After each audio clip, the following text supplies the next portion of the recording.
தேவ வார்த்தைகளை ரசியுங்கள் அப்படின்னு வார்த்தை சொல்லுது. அல்லேலூயா.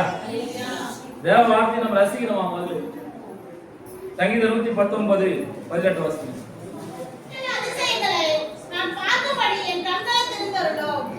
உமது வேதத்தின் அதிசயங்களை நான் பார்க்கும்படி என் கண்களை திறந்தருளும். அல்லேலூயா. ஐயா, இந்த வேதத்துல அநேக அதிசயங்கள் இருக்கிறது. இந்த வேதத்துல அநேக அற்புதங்கள் இருக்கிறது. இதை பார்க்கும்படி உங்கள் கண்களை கர்த்தர் இன்றைக்கு திறக்க வேண்டும். அல்லேலூயா. அல்லேலூயா. கவனிங்க, நம்ம எல்லாரும் எதுக்காக சபைக்கு வரணும்? நோக்கம் திட்டம் இருக்கும்.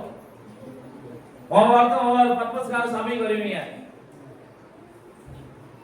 ஒருத்தர் ஆண்டவரை உண்மையை ஆராதிக்க வேண்டும் வருவீங்க, ஒருத்தர் விடுதலைக்காக வருவீங்க, ஒருத்தர் ஐஸ்வர்யத்துக்காக வருவீங்க, ஒருத்தர் சுகத்துக்காக வருவீங்க, ஒருத்தர் பழத்துக்காக வருவீங்க.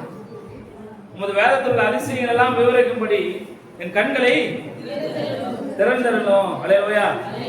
இன்னைக்கு வேதத்தில் அதிசயங்கள் எல்லாம் நீங்க பார்க்கணும்னா உங்க கண்கள் திறக்கப்பட போகிறது. கரங்களை தட்டுங்க. அல்லேலூயா. வேதத்தில் அதிசயங்களை நான் பார்க்கும்படி உன் கண்களை திறந்தரணும். அல்லேலூயா. அப்படி சொல்லி வேலை சொல்லுகிறது. 119:148 வாசிங்க.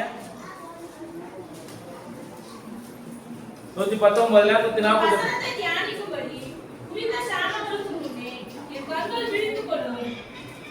உமது வசனத்தை தியானிக்கும்படி குறித்த ஜாமத்துக்கு முன்னே என் கண்கள் விழித்துக் கொள்ளுமா. அல்லேலூயா. கவனிங்க, உங்க கண்கள் எதுக்காக விழித்துக் கொள்ளணும்? கிரிக்கெட் பார்க்கறதுக்காக விழித்துக் கொள்ளுது உங்க கண்கள். சினிமாவுக்கு போறதுக்காக விழித்துக் கொள்ளுது உங்க கண்கள். வேதத்தை வாசிக்கிறது உங்க கண்கள் விழித்துக் கொண்டிருக்கணும் அப்படின்னு சொல்லி வேதம் சொல்லுகிறது. அப்பதான் உங்க வேதத்துல அதிசயங்களா நீ பார்க்கும்படி உங்க கண்களை திறந்து முடியும். உங்க கண்ணுக்கு உங்க மனக்கண்லாம் குருடாக்கி வச்சுக்கலாம். நான் நம்ம பிசாசு குருடாக்கி வச்சுக்கிறான். நீ வேலைக்கு போனா தான் நீ பிழைக்க முடியும். கரெக்ட் தான். ஆனா வேலைக்கு போய் மட்டும் பிழைக்க முடியாது. அதோடு கூட கர்த்தருடைய உறவு இருக்க வேண்டும். அதோடு கூட தேவனுடைய உடன்படிக்கை இருக்க வேண்டும். அதுல கர்த்தர் உன்னை ஆசீர்வதிக்க வேண்டும். அல்லேலூயா. யோசேப்பு பார்வோன்ல என்ன பண்ணாரு? அடிமையா இருந்தாரு. கர்த்தர் அவரோடு கூட இருந்ததுனால அந்த தேசத்துக்கே அதிகாரியாய் கர்த்தர் மாற்றினார். எஸ்தர் என்ன பண்ணாங்க?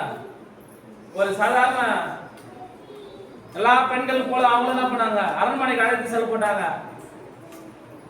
கற்புள்ளவளா கற்பில்லாதவளா செக் பண்றதுக்காக. அந்த எஸ்தர் ராஜாதி பரிசுத்தமா இருக்கிறதுனால அந்த ராஜ்யம் முழுவதுக்கும் இளவரசியாய் மாறினார். அல்லேலூயா. அந்த எலிசா எலியாவுடைய வைராக்கிய முடியவர். இந்த கேஆசி அவருடைய அசிஸ்டண்டா இருக்கிறாரு. எலியா, எலிசா, கேஆசி 3 பேர் இருக்காங்க. இந்த எலியா 7 அற்புதம், எலிசா 14 அற்புதம், கேஆசி எத்தனை அற்புதம் செய்யணும்?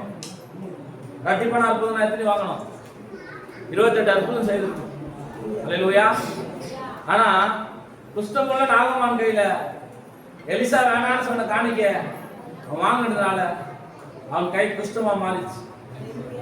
ஆண்டவர் அடுத்த ஸ்தானத்துக்கு அவன் போக முடியல, அடுத்த ஊழியத்தை செய்ய முடியல, அடுத்த பிரதேசத்தை இழந்தான், தன்னுடைய தாளத்தை இழந்தான், தன்னுடைய கணத்தை இழந்தான், தன் பதவியை இழந்தான், தன் சுகத்தை இழந்தான், தன்னுடைய ஊழியத்தை இழந்தான், தன் மகிமையை இழந்தான்.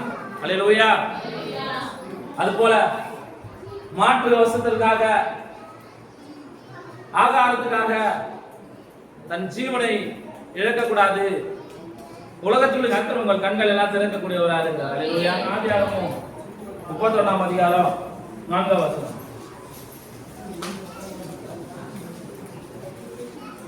அப்பொழுது யாக்கோபு ராஜாவின் லேயாளின் வெளியிலே தன் மனைவியை அழைப்பித்து அவர்களை நோக்கி, உன் தகப்பனுடைய முகம் நேற்று முந்தைய நாள் இருந்தது போல போல் இருக்கவில்லை என்று எனக்கு தோன்றுகிறது.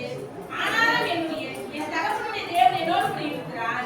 என்னால் இயன்ற மட்டும் நான் உங்கள் தகப்பனுக்கு ஊழியம் செய்ய தேவன் அவனுக்கு என்ன பண்ணல, இடம் கொடுக்கவில்லை அப்படின்னு சொல்லி இந்த வசனம் சொல்கிறது.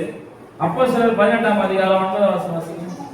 பவுலுக்கு தரிசனமாகி நீ பயப்படாமல் பேசு, மௌனமாயிராதே, நான் உன்னுடன் கூட இருக்கிறேன், உனக்கு தீங்கு செய்யும்படி ஒருவனும் உன்மேல் கை போடுவதில்லை. அல்லேலூயா. ஆத்தில பவுலுக்கு கர்த்தர் தரிசனமாகி நாம சொல்றாரு, நீ பயப்படாமல் பேசு, நீ பயப்படாத பேசு, மௌனமாயிராத, நான் உன்னுடனே கூட இருக்கிறேன், உனக்கு தீங்கு செய்யும்படி ஒருவனும் உன்மேல் கை போடுவதில்லை என்று சொல்றேன். ஒருவேளை நீங்க பயப்படாதீங்க, நேரடியா பேசுங்க, யாருக்கிட்டாலும் உங்களுக்கு தீங்கு செய்யும்படி ஒருவனும் உன்மேல் கை போடுவதில்லை. நூறாம ஒருவனோட ஏற்று நிற்க முடியாது. ஆனா நம்ம கர்த்தருடைய பிள்ளைங்க, நம்ம உதாரணம்னா கர்த்தருடைய பிள்ளைங்களா நம்ம எப்படி இருக்கோம் அப்படின்னு சொன்னா, யாரெல்லாம் கர்த்தருடைய பிள்ளைங்க? அது வசனத்துக்கு கீழ்ப்படிடுவாங்க, அது வசனத்தின் பிரகாரம் நடக்கிறவங்க கர்த்தருடைய பிள்ளைங்க. மத்திய தரிசனமாகி உங்களுக்கு உருவாக்கப்படும் எந்த ஒரு ஆயுதமும் வாய்க்காது போகும். கர்த்தர் கூட இருந்து உன்னோட கூட இருந்து செய்ய காரியம் பயங்கரமா இருக்கும் அப்படின்னு சொல்லியிருக்காரு. தீங்கு செய்யும்படி ஒருவனும் உன்மேல் கை போடுவதில்லை. அல்லேலூயா, அல்லேலூயா. கவனிங்க, கொலை செய்யறவன், திருடுறவன், பொய் சொல்றவன், விபச்சாரம் பண்றவன், இவெல்லாம் அவன் பின்னாடி நம்ம போக கூடாது, அவன் தான் நம்ம பின்னாடி வரணும். இன்னைக்கு உலகத்துல ரோடு என்ன ஆயிடுச்சுன்னா, கொலை பண்றவங்க பின்னாடி, விபச்சாரம் பண்றவங்க பின்னாடி, பணம் வச்சுக்கிறவங்க பின்னாடி ஊழியக்காரங்க மக்களும் போயிருக்கிறாங்க. அதான் நீங்க பண்றது தப்பு. கவனிங்க, அன்பான கருத்து சொன்னீங்க, தீங்கு செய்யும்படி இடம் கொடுக்கவில்லை. கர்த்தர் பவுலுக்கு தரிசனமாகி தீங்கு செய்யும்படி என்ன பண்ணல, இடம் கொடுக்கவில்லை. அல்லேலூயா. ஆதியாகமம் 20ஆம் அதிகாரம் 3ஆம் வசனம் வாசிங்க.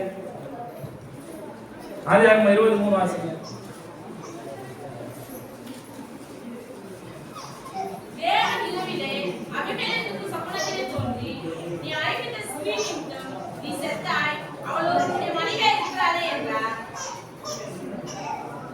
தேவன் இரவில அபிமெலேக்குக்கு சொப்பனத்தில் தோன்றி, நீங்க எனக்கு விரோதமா பாவம் செய்யாதபடிக்கு உங்களை தடுத்தேன்னு சொல்றாரு. அல்லேலூயா.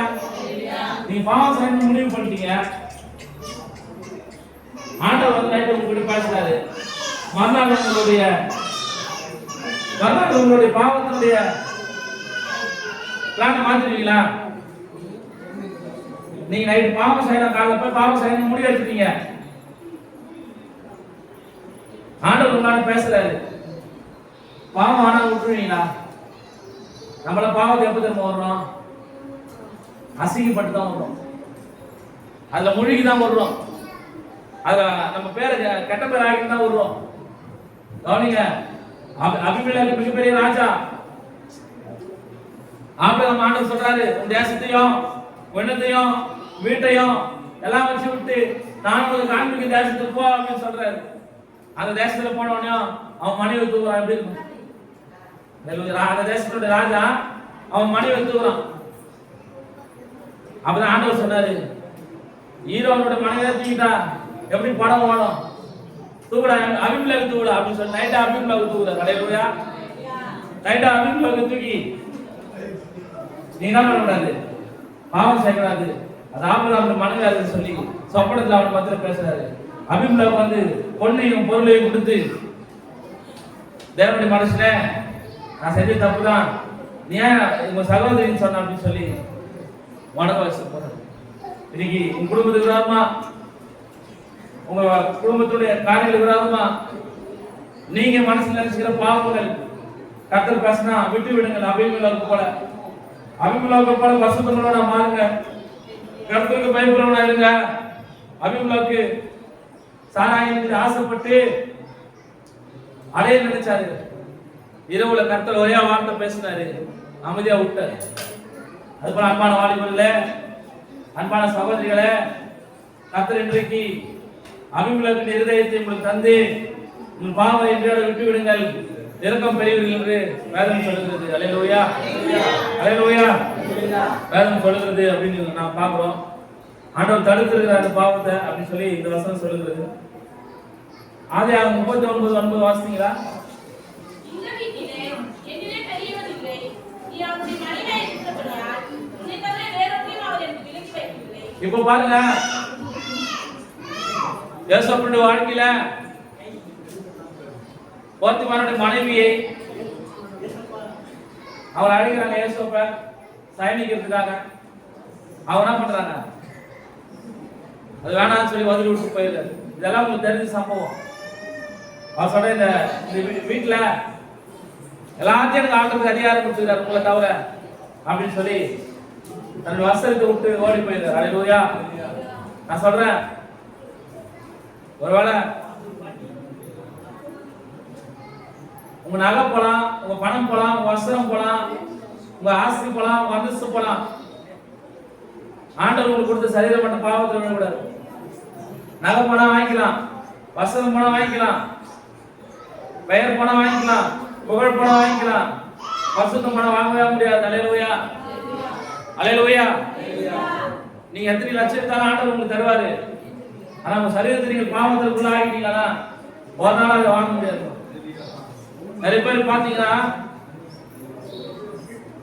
பாவம் செய்யறவங்க அப்படின்னு இல்ல, பாவம் செய்வது மனித இயல்பு.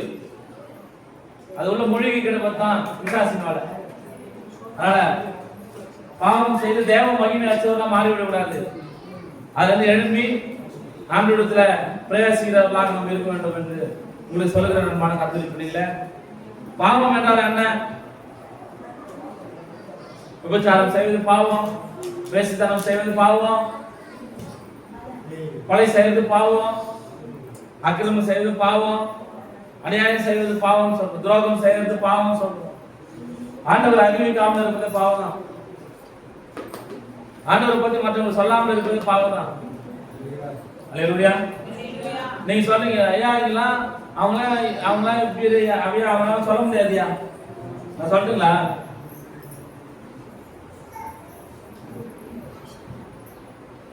நான் உங்களுக்கு சொல்லட்டுங்களா? எப்படி தெரியுமா சுவிசேஷ அறிவு இந்த ஊர்ல? நீங்க அம்மூருக்கு நம்ம சுவிசேஷ அறிவிக்க முடியும். உங்க சாட்சி தான் உங்க சுவிசேஷம் இந்த ஊர்ல. உங்க சாட்சி தான் உங்க சுவிசேஷம் இந்த ஊர்ல. நீங்களே சாட்சி இல்லாம வாழ்ந்தா ரட்சிக்கப்படாத எப்படி மனம் திரும்புவோம்? நம்ம ரைட் வேற, நம்ம அதிகாரம் வேற. ஆனா நமக்குள்ள விட்டு கொடுக்காத சில தன்மைகள் இருக்குது. முதலாவது நம்ம மனம் திரும்ப வேண்டும். பிறகுதான் நம்மளை பார்த்து மற்றவங்க மனம் திரும்புவோம். நீயே மனம் திரும்பாம மற்றவர்கள் எப்படி மனம் திரும்ப வைக்க முடியும்? நீ விட்ட ஒரு காரியத்தை சொல்லுங்க, நீ இழந்த ஒரு காரியத்தை சொல்லுங்க. நீ விசுவாசி ஆகி இதெல்லாம் நான் இழந்திருக்குன்னு சொல்ல முடியுமா? இதெல்லாம் நான் கடவுளுக்காக எல்லாத்தையும் அர்ப்பணிச்சுன்னு சொல்ல முடியுமா?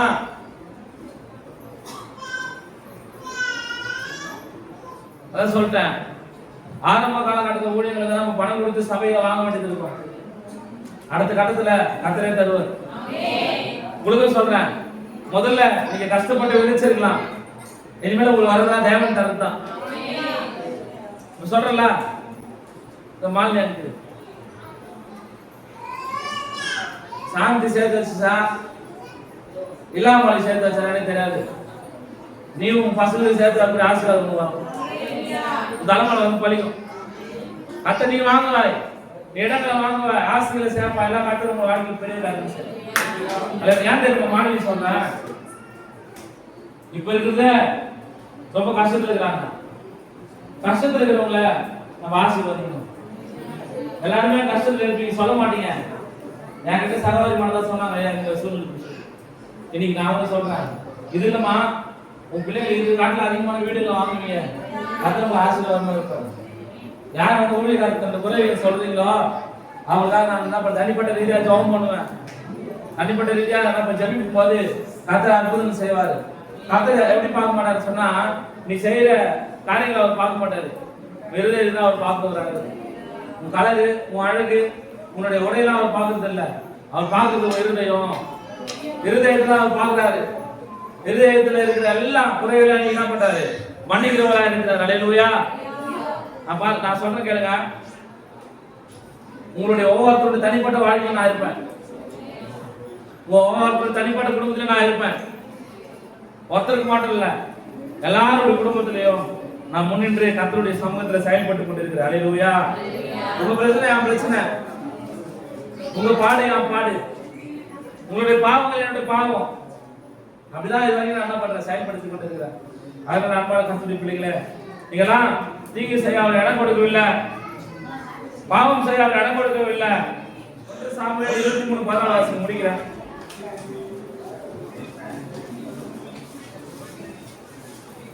தாவீது வனாந்தரத்தில் உள்ள அரணான ஸ்தலங்களில் தங்கி சீப் என்னும் வனாந்தரத்தில் இருக்கிற ஒரு மலையில தரித்திருந்தான். சவுல் அபிஷேகம் பண்ண தேடியும் அவன் கையில் ஒப்பு கொடுத்து. அல்லேலூயா. சவுல் அபிஷேகம் பண்ண மாட்டவன், தாவீது அபிஷேகம் பண்ண மாட்டவன். சவுல் அனுதினமும் தாவீது தர்றாரு, ஆண்டவர் ஒப்பு கொடுக்கவில்லை. அல்லேலூயா. இன்னைக்கு உங்களுக்கு சொல்ற அன்பான கர்த்தருடைய பிள்ளைகளே, உங்க கண்களை இன்னைக்கு திறப்பாரு. திறக்கும் போது நீங்கள் வானத்தின் பொக்கிஷங்களையும் பூமிக்குரிய பொக்கிஷங்களையும் அனுபவிப்பீங்க. இரண்டாவது, கர்த்தர் உங்களோட பாவத்தை குறித்து பேசும்போது விட்டுருன்னு சொன்னா விட்டுருங்க. அதோட கூட போராடாதீங்க. அவர் உங்களுக்கு தீங்கு செய்ய இடம் கொடுக்கவில்லை, அவர் உங்களுக்கு பாவம் செய்ய இடம் கொடுக்கவில்லை, அபிஷேகம் பண்ணதுக்கு மட்டும் விரோதமா பேசுறதுக்கோ கொலை செய்யறதுக்கு உங்களுக்கு இடம் கொடுக்கவில்லை. அல்லேலூயா. அபிஷேகம் பண்றதுக்கு விரோதமா வாயில பேசுறது ஒண்ணுதான், கொலை செய்யறது ஒண்ணுதான். நான் உங்களுக்கு ஒண்ணு சொல்றேன். நீங்க ஆசீர்வாதம் பண்ணணும்னா, நீங்க நீட்டா வாழணும்னு சொன்னா இந்த 3 காரியத்தை செய்யக்கூடாது. தீங்கு செய்யக்கூடாது, பாவம் செய்யக்கூடாது, அபிஷேகம் பண்ண விரோதமா பேசக்கூடாது, அபிஷேகம் பண்ணப்பட்ட சபைக்கு விரோதமா எழுப்பக்கூடாது. இதை நீங்க பண்ணும்போது எல்லா சபை போல சபையை நினைச்சிடக்கூடாது. நான் எப்படி சொல்றது, சாபம் இல்லை, சத்தியத்தை உங்களுக்கு போதிக்கிறேன். இப்படிதான் வாழணும்னு சொல்லி ஒரு விதி இருக்கிறது. இந்த விதியை நாம் பின்பற்றுகிறவர்களா இருக்க வேண்டும். அல்லேலூயா. அல்லேலூயா.